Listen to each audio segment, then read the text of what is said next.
தினகரனாவது ஒரு வழியா தனி கட்சி இந்த முறையில போயிட்டாரு.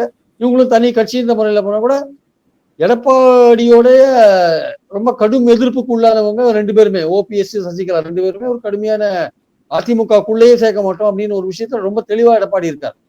அப்போ இவங்க எல்லாம் ஒற்றுமைக்கு குரல் கொடுக்கிற இவங்க 2 பேரும் வரக்கூடாதுன்னு எடப்பாடி தெளிவா இருக்கும்போது, பாஜக வந்து இவங்களை வந்து எப்படியாவது என்டிஏ கூட்டணியில சேர்க்கணும்னு ட்ரை பண்ணும்போது, இவங்களுக்கு வந்து சேர்ந்து அப்படியே பாடுபட்டா கூட எடப்பாடியை முதல்வர் ஆக்கணும்னு என்ன அவசியம் இருக்கு?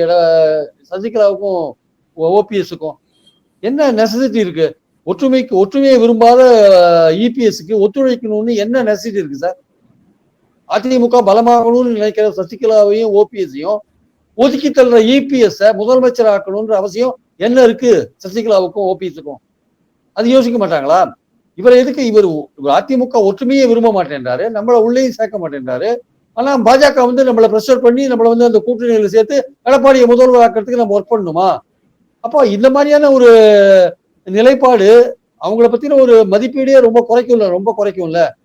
ஓபிஎஸ் சசிகலாவோட என்ன இவங்க இப்படி இப்படி எல்லாம் இருக்காரு, இபிஎஸ் இப்படி எல்லாம் இருக்காரு, அவரு எட்டி உதைக்கிறாரு, இவங்க போய் அவர் காலை தொட்டு இருக்காங்களேன்னு ஒரு எண்ணம் வராதா? இவங்க சசிகலா காலை தொட்டு பதவி வாங்கினோட தான் இபிஎஸ்.